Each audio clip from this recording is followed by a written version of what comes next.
Hey everyone, it's Dr. Carmen here, and I've been getting messages every day from people saying, I just tested positive for COVID-19, what must I do?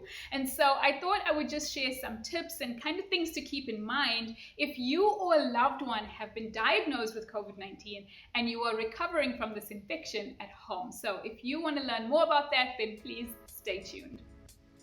So the first thing to keep in mind is that you may have seen your report from the lab and it may have said positive for SARS-CoV-2. Now, I've been getting questions about this and people kind of freaking out thinking that this means that they are positive for the new variant of COVID-19. And so I just wanted to start off by clarifying that the results that you see on your lab form, if it says positive for SARS-CoV-2, just means that we did have a previous SARS outbreak, and that one was technically SARS coronavirus 1. And so this type of coronavirus infection has been designated SARS-CoV-2. So don't panic. Your results don't necessarily mean that you are positive for the new variant of COVID-19, but it also doesn't mean that you are not positive for that variant. It just means that we're not actively testing at the moment for the second or the new variant of COVID-19. So with that out of the way, my very first tip is don't panic. Now, this is easier said than done in a lot of instances because of what's going on around us. We're hearing horror stories of people dying and getting really sick. And so sometimes it can be really difficult not to focus on all the negativity around you. But the first thing I'd like to say is that you need to try and be intentional about making sure that you are preserving your mental peace. And this is underestimated. I think a lot of the time we're focusing on getting physically well, but we underestimate and neglect the importance of paying attention to our mental health. And so I would encourage you to be intentional about making sure that you are managing your stress during this time. So whether that means keeping a journal or meditating or spending time in prayer or making sure that you're listening to positive music or even perhaps TED Talks that are positive or even motivational content online, make sure that you are being intentional about increasing the amount of positivity in your life at this time. Because trust me, it can be really, really easy to fall into the rabbit hole of looking at all the negativity that is out there. And so you may even be experiencing a situation where you're getting lots of messages from your friends and your loved ones checking in on you. And these people mean well, but sometimes it can be quite overwhelming.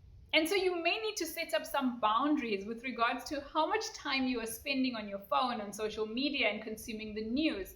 Because all these things can subconsciously have a very negative effect on our mental health. So find something fun to do in place of the time that you would spend on social media. And so whether that is reading a book or acquiring a new skill through an online course, find something to occupy your time and make sure that you are managing your mental health at this time. Another helpful thing that you can do is deep breathing exercises.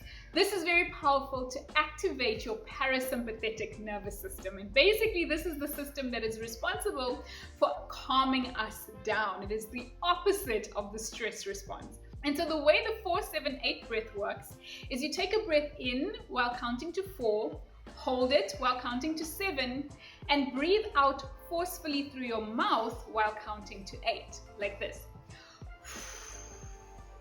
And if you do that 4-7-8 breath 4 times, that can really help to calm you down. You can use this if you're feeling a bit anxious or even if you're having difficulty sleeping. So the first thing is don't panic. The second thing is to make sure that you know what the danger signs are so that you can detect them early. So some of the danger signs to keep in mind if you have COVID-19 is shortness of breath or difficulty breathing, chest pain or like a pressure-like sensation in the chest, confusion, or even if you are excessively drowsy or if a loved one is excessively sleepy. And then also a bluish discoloration in the skin or the tongue is also something to look out for. It is important that you know these danger signs so that if you notice them, you're able to act early. The third thing is keeping in mind that bluish discoloration that I spoke about. This is a sign of how much oxygen is circulating inside your blood. And so if you are able to, try and get yourself a pulse oximeter. This little device can be quite helpful and quite handy if you or a loved one have been diagnosed with COVID-19 infection. Basically what it does is it measures the amount of oxygen circulating in your blood. And so just by using this little device, you can detect early if you actually are running into trouble and potentially if you may need oxygen therapy. So the way that this device works is you basically switch it on and then open it up and insert your finger into the device. So some things that are important to keep in mind with regards to measuring your oxygen saturation: make sure that you are at rest and that your hand is steady so that the reading is more accurate. You may need to wait about 30 seconds or so just for the device to get an accurate reading. And generally, you should be able to check things like your pulse rate as well as the oxygen saturation in your blood. Now, ideally, the normal oxygen saturation is between 95 to 100%. Anything less than 95%, we need to pay close attention to. So generally speaking, people with COVID-19 infection can sometimes experience low oxygen saturation, but they may actually be comfortable and breathing normally. This is a phenomenon known as happy hypoxics, which basically means that even though the oxygen level is low, these people are generally comfortable in room air. However, if your oxygen level is below 95% and you're experiencing difficulty breathing, then you need to seek medical attention urgently. Happy hypoxics generally tend to fit into the 90 to 94% with regards to oxygen saturation. Anything lower than that definitely needs to be seen by a healthcare professional. But like I said, any person who's having shortness of breath, even if they have an oxygen saturation that is normal, should be assessed by a healthcare professional just to make sure that they are not running into trouble. And so on that note of monitoring your oxygen level, it is important that you monitor your symptoms on a daily basis. And so I prepared a little PDF where you can track your symptoms. You can download it in the link below. And on that link, you'll also find a little summary of everything I'm mentioning in this video so that you don't forget. But it is important to make sure that you are keeping track of your symptoms to remind you of when you started getting sick and how you are progressing. Sometimes from day to day, you can lose track of where you are. And so having a reference to be able to see how you're doing on a daily basis can sometimes be reassuring, or it can alert you as to whether you need to seek medical help. Having a record of your symptoms will also be helpful if you need to consult with a doctor. Another thing to keep in mind is that if you have comorbidities, in other words, if you've been diagnosed with diabetes or high blood pressure and you're on treatment for those conditions, you need to make sure that you are still taking your treatment correctly. Remember that if you have underlying comorbidities, the chances of you having a more severe course with COVID-19 are higher. And so this time especially is important to make sure that your medical condition is under control. So make sure that you are taking your treatment. And if you have any questions, if you're diabetic, for example, and you notice that your blood sugar is climbing, make sure that you contact your healthcare professional. Another important thing to remember during this time is that you stay hydrated. It's so amazing to me how many people don't drink enough water.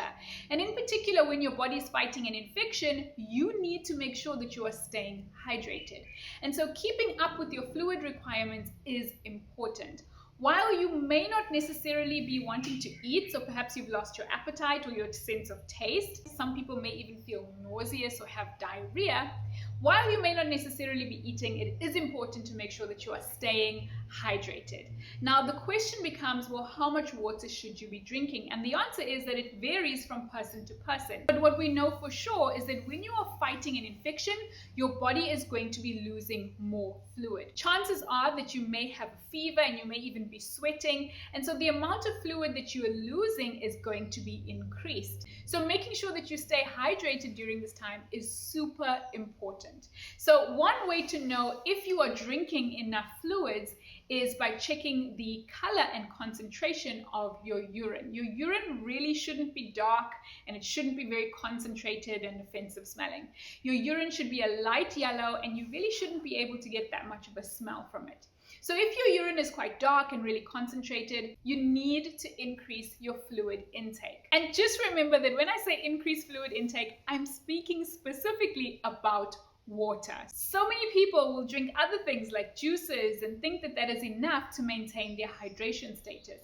But making sure that you are drinking enough water is vitally important. And staying away from the sugary beverages is important as well, because these can sometimes negatively impact your immune system. The next thing is rest. It is so important that you give your body the rest it needs during this time.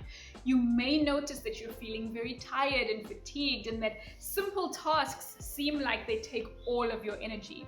The reason for that is because your body is fighting an infection, and so it's taking all the energy that it would have been using to do your daily activities or even digest your food, and it's redirecting that energy to fighting this infection. And so making sure that you are resting and making sure that you are taking care of yourself during this time is super important.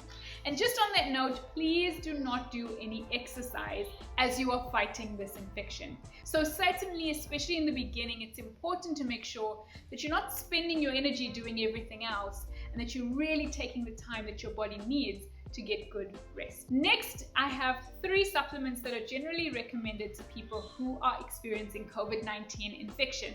And these are vitamin C, vitamin D, and zinc.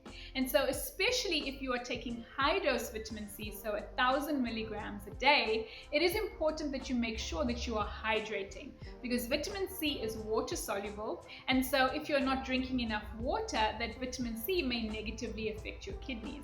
And so this is another reason to make sure that you stay hydrated. The next vitamin is vitamin D. Now, it's important to get a vitamin D3 supplement because this is more bioavailable, meaning your body is able to absorb it better. The other thing is, how much vitamin D should you be taking? Well, generally 1,000 units to 4,000 units a day is advisable. The next vitamin is zinc. And so 40 milligrams of zinc a day is a good dose. There are other supplements that you could be taking, but these 3 are the ones that are highly recommended.